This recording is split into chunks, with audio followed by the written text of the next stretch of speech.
Familiar, you're familiar. So if you don't know by now, then you should probably get familiar. Hello students, so welcome back to the second part of the video on DC circuit analysis. Okay, so in the last class I have given a brief introduction about the DC circuit analysis, so in which I have covered the Ohm's law and various relations, okay, based on Ohm's law.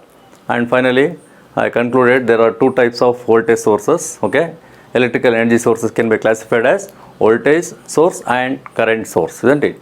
So now in this video, so let me discuss the concept of voltage source first. Okay, so what kind of electrical energy source is called particularly voltage source? Okay, in order to understand that voltage source, so let me consider a simple circuit here. Okay, so what is the circuit consisting of? You look at the diagram, circuit diagram. So we have a voltage source Vs. Okay, so in series we have a resistance. Okay, so that is actually a small resistance. You can consider it as a source resistance. Okay, so and then it is continued here, so that the circuit is completed by connecting to a load resistance RL. Okay, so the terminals A and B are there here. So across the terminals A and B, a load resistance RL is connected. Okay, if the RL is not connected, the circuit is open. Okay, so the two terminals from this battery will be like a open, so that the open source voltage is actually Vs. Clear? So now this part is like a entire voltage source. Okay, in which we have a power supply and then internally there is a resistance Rs. So Rs is internal source resistance. Clear? And Vs is open circuit voltage.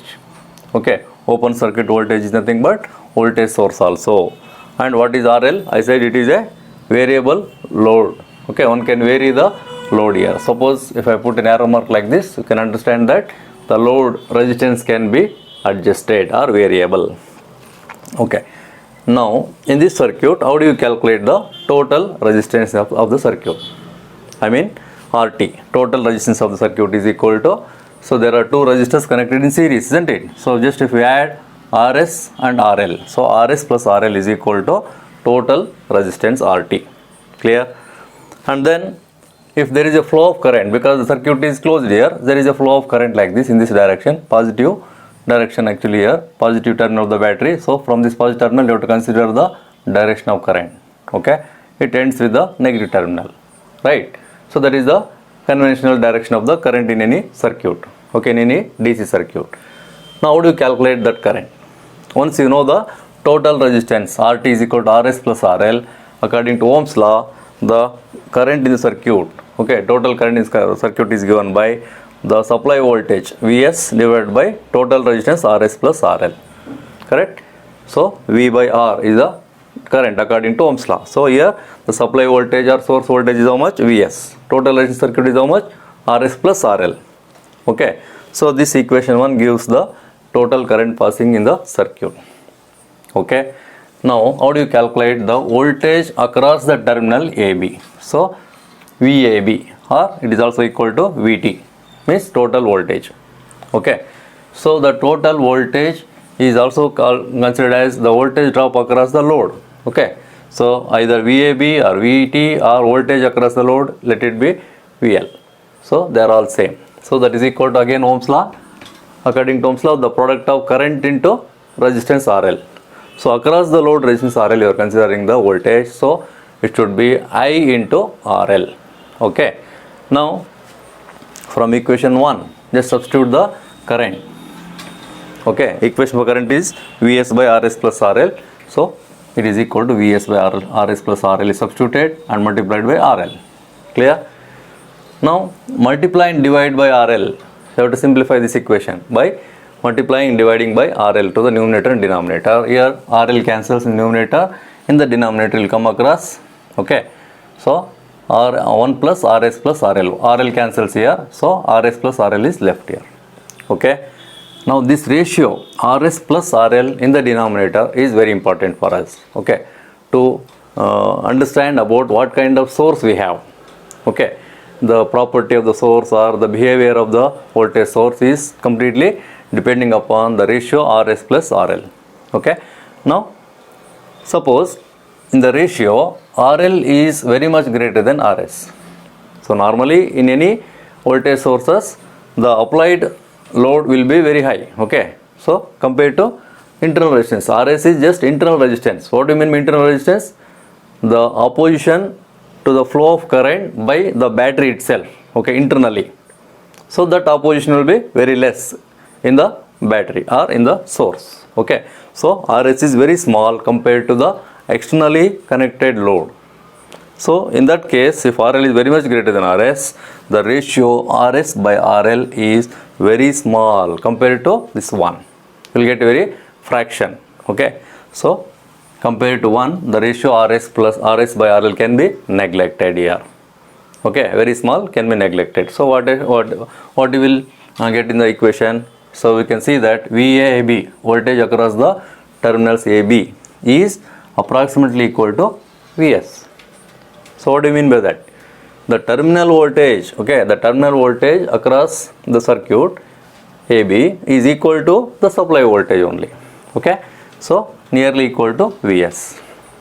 So source behaves as good voltage source. In that condition, we can understand that the given source, voltage source, behaves as a good voltage source if the terminal voltage is approximately same as the source voltage. Okay, clear? But with this condition, we cannot say the given source is not a ideal voltage source.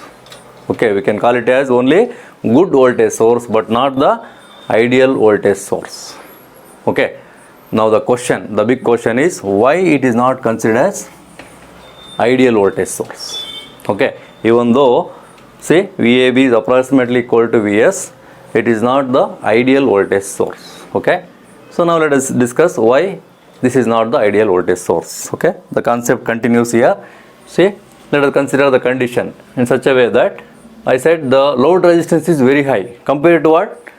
Compared to RS, isn't it? Compared to RS, RL is very high. Suppose if that high resistance is infinite. Okay, so consider the infinite load resistance, then what happens?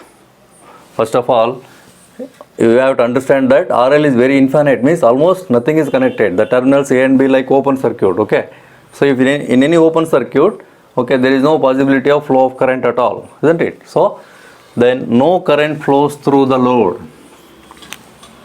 Clear? If RL is equal to infinity, no current flows through the load, zero current. Okay, we cannot draw the current from the source, first of all, right? Then the terminals A, B are nothing but like a open circuited. You can call it as open circuited with the condition RL is equal to infinity. Clear? Then what about the voltage? Voltage across the terminals A, B, whatever the voltage drop takes place across the terminal A, B is nothing but the voltage obtained by the source itself. Okay, so VAB is equal to Vs, exactly equal to Vs, not approximately like this. Okay, so VAB is equal to Vs. So then further you consider variable load resistance. Okay, instead of considering infinite resistance, consider the variable load resistance. Okay, so from certain high value, you take some certain high value of the resistance, then goes on decrease the value.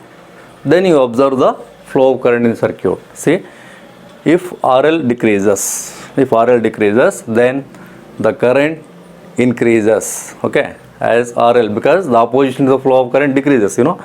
So as resistance decreases, certainly the corresponding current has to increase. So I increases. Clear? Then voltage drop across the source goes on decreases. Okay, as there is a flow of current continues here, increases continuously. So voltage drop across the source resistance has to decrease, isn't it? So that is the concept here. You have to understand that RL decreases, current increases, but the voltage drop across RS goes on decreases. That is what we need here. Okay, so that is nothing but further the terminal voltage, that is VT or VAB, both are same here, also goes on decreases. How it is? The terminal voltage has to decrease. Okay, so finally you have to understand that voltage across RS decreases and the voltage across AB also decreases here. Okay, only if it is considered RL is equal to infinity, VAB is equal to VS. Okay, so that is ideal voltage source. VAB should be equal to VS for us. Then only we call it as ideal voltage source. Clear? But instead of taking RL is equal to infinity, if RL is variable like decreasing and the voltage across the terminal is varying, it is not constant here, isn't it? It is not constant like a VS, not equal to VS. It is varying because RL decreases, I increases, and for that voltage across the RS, okay, that is decreasing, and the terminal voltage also decreases. Okay, so then it is not a ideal voltage source. Okay, so we can say it is equivalent to like a variable because it is depending upon RL, you know. Once the voltage across AB depends, okay, RL is decreasing here, isn't it? So it is depending upon RL. If it is depending upon RL, then it is not a ideal voltage source. Suppose if it is independent of the applied resistance, then we can call it as ideal voltage source.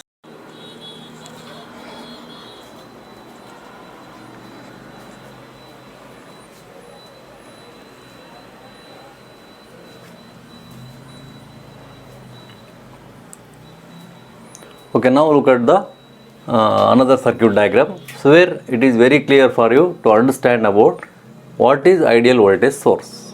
Okay, so we can just define like this: a voltage source which produces the terminal voltage VT, which does not depend, okay, which does not depend on the value of load resistance RL.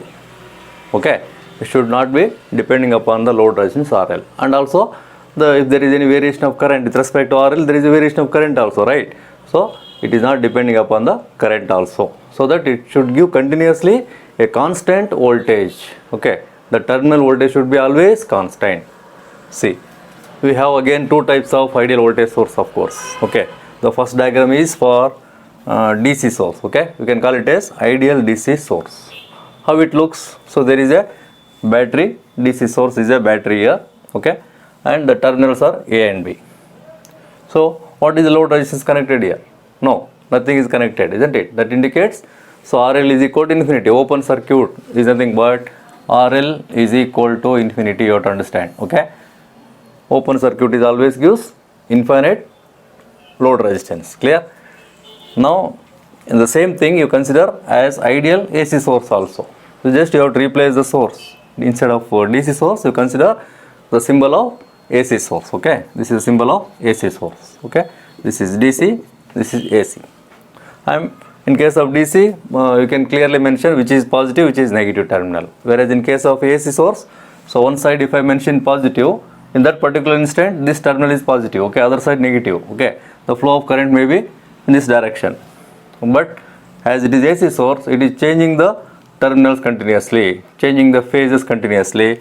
So the moment it becomes positive, this terminal becomes negative.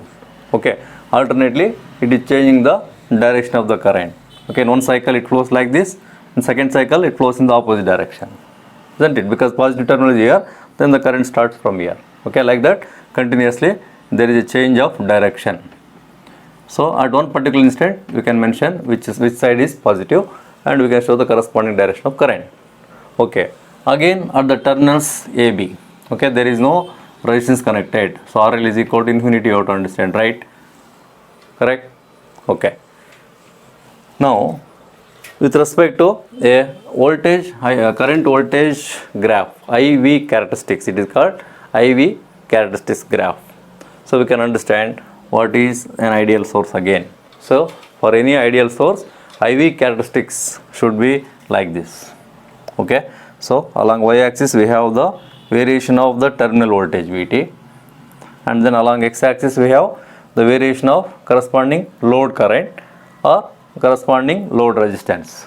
Okay, so RL is in case of DC source RL. Okay, whereas in case of AC source, so this resistance is considered actually ZL. Okay, so we can call it as impedance also, right? So in case of AC sources, resistance; in case of DC sources, it is resistance; in case of AC sources, it is impedance. Okay, so impedance is ZL, right? So when the current is increasing, load current is increasing, when the load resistance or impedance decreases. Okay, so you see the arrow mark here. RL and ZL is decreasing and corresponding IL is increasing. So whatever may be the variation of this resistance or current, the terminal voltage remains constant always. See, throughout this it always constant. The curve is not decreasing or increasing. Okay, it is always constant. So that means it is not depending upon the value of load resistance. So that kind of sources are called actually the ideal sources. Clear? I said here in the discussion where we have RL is equal to infinity, we get VAB, terminal voltage VAB or VT, both are same, is equal to source voltage only. Then only it is called ideal voltage source. Correct? Here it is not ideal voltage source. Why? Because see, as RL decreases, I increases, okay, and corresponding VT also decreases. So if you plot the graph of terminal voltage versus current, okay, it is not constant, it is decreasing like this. As the current increases, the voltage, that VT is decreasing. If it is the case, then it is not the ideal voltage source. It is not the ideal voltage source at all. Clear?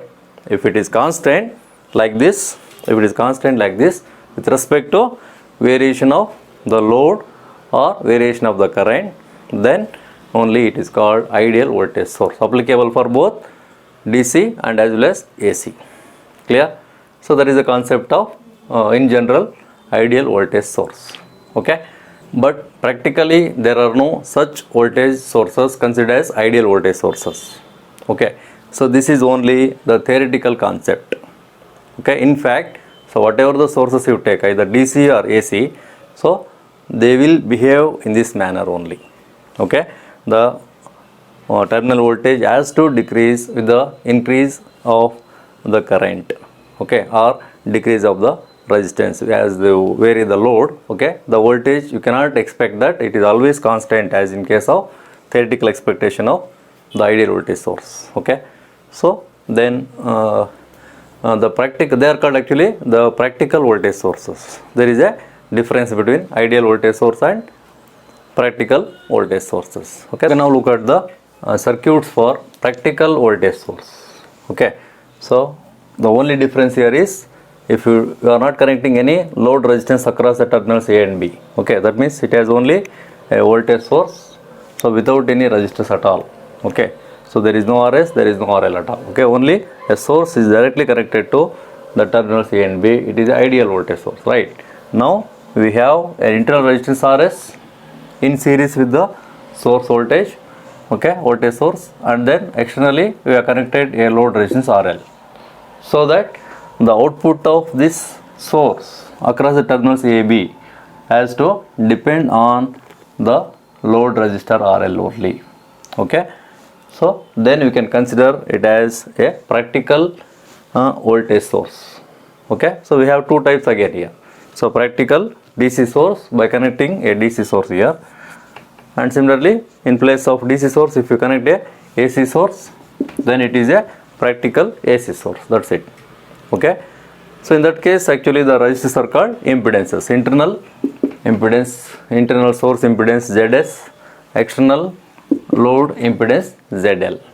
Okay, so RS is internal source resistance, RL is external load resistance in case of DC sources. Okay, ZS is the internal source impedance and ZL is the external load impedance. Okay, external load impedance here, ZL. So like that.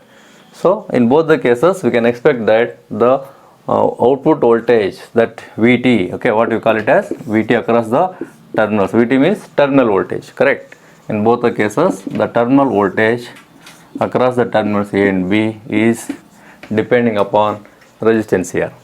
Okay, or we can say it depends upon the current passing through the resistor also. As the resistance increases, the current decreases. As the resistance decreases, current increases, right?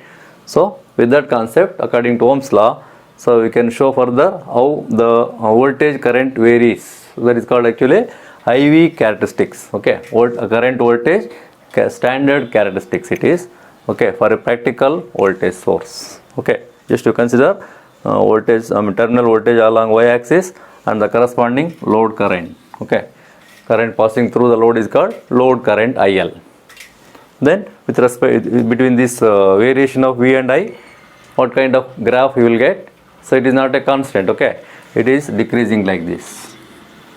So that is what actually we get in case of any DC sources or AC sources, okay. That is called actually practical sources, okay, practical voltage sources. So as IL increases, RL or ZL, okay, both are decreasing to increase the current. The corresponding output voltage is, terminal voltage is decreasing, not constant. Suppose if it is constant, look at the dotted line, okay. If it is constant, then it is ideal, not depending upon output resistance RL and also the current, okay. That is actually the ideal voltage source, okay. So the difference here, the difference between ideal voltage source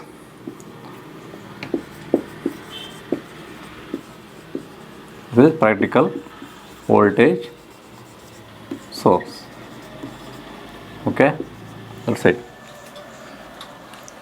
Clear? So in the next video, I think we can discuss in the same fashion how we can have the current sources, okay. In the current source also we can have ideal current source and practical current source also, okay. So till then you just go through this video once again and note down the points wherever it is necessary just by pausing the video, okay. So that will be helpful to understand the further concepts, okay. So just wait for the next video.